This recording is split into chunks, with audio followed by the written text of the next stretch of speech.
How many times do we have to teach you this lesson, old man? I love the young people.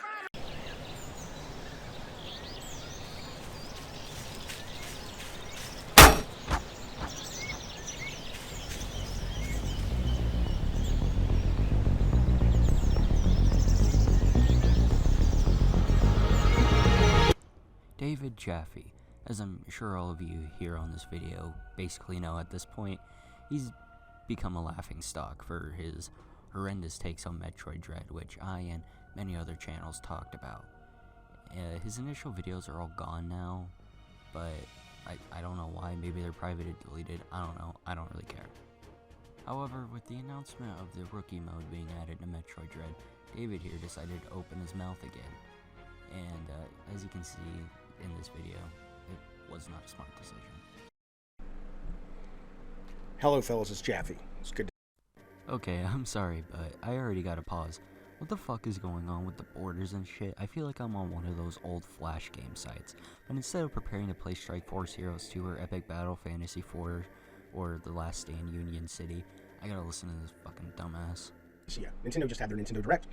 There's a live stream of it. You can watch it if you're interested in such malarkey. But I will say, I wanted to speak to Metroid Dread. There was an announcement. The first announcement was they're adding like a super hard mode, Dread mode or something, where if you get hit once, you're dead, it's game over. I guess there are humans on the planet that are into such nonsense. It's a quick change in the code, fine, fuck it, whatever. I was like, really? Good God. But then the dark clouds of Metroid Dread begin to part, and they say, but for people who are new to the series, and I'm like, oh, this has got me written all over it. I'm excited. We have rookie mode.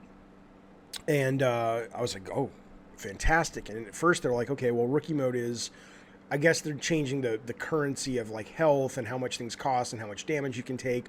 So it's not as punishing, and that's good. That's welcomed. I'm excited about that, but I still, ultimately that's not the problem with Metroid. Let's be fucking clear. The problem with Metroid is the map's really overwhelming and confusing to read compared to other maps in Metroidvania series.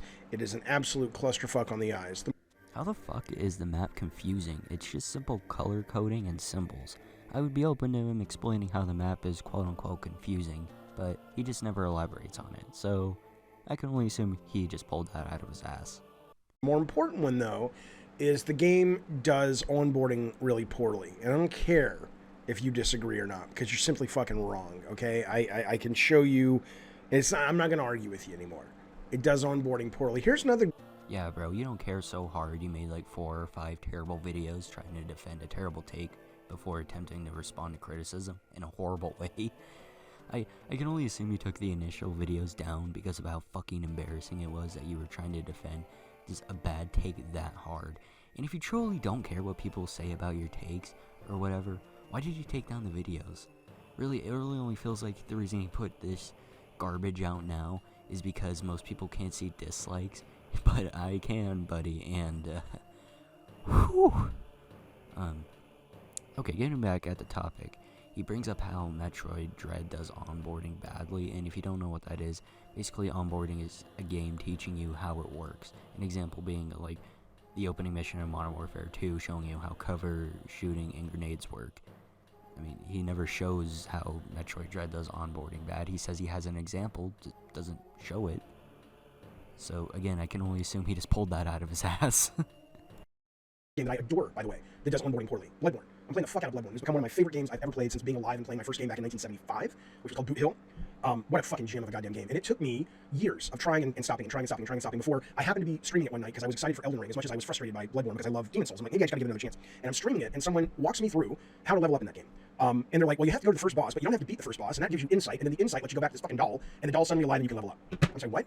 Onboarding is shit in that fucking game. Now, you can argue that game is intentional. I don't think it's meant to be that intentional. It's disastrous.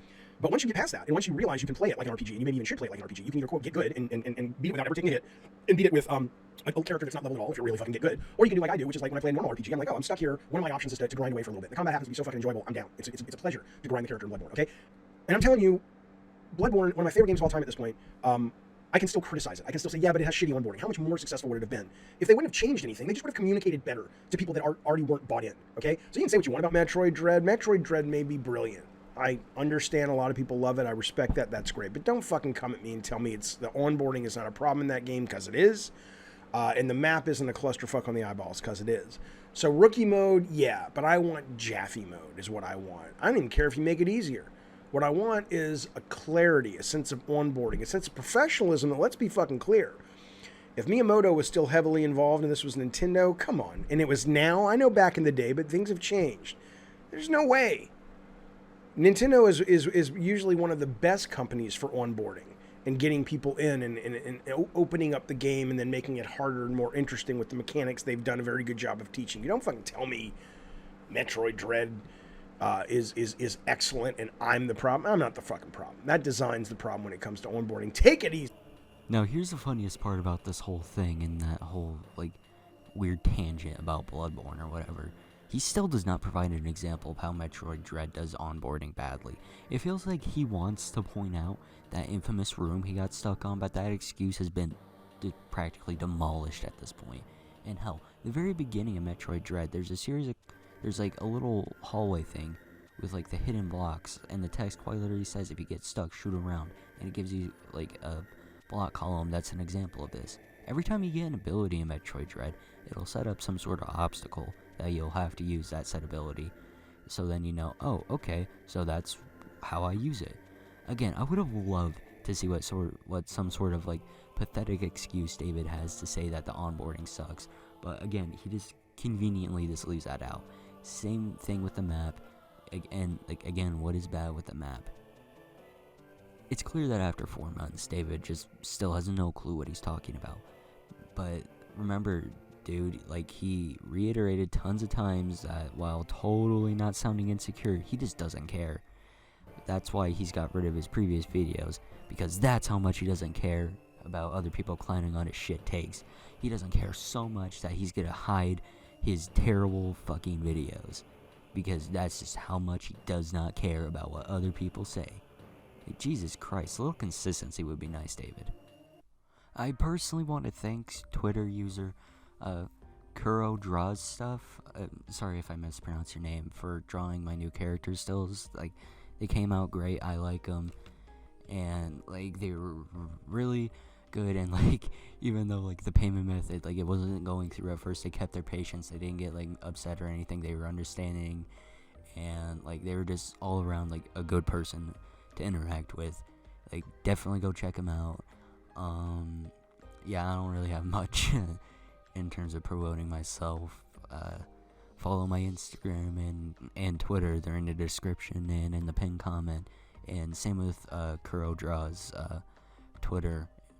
I'm gonna put that in the description and also in the pinned comment. So yeah, this has been Kall Me Kyro, and remember, I tried. Ella hace todo por seducir.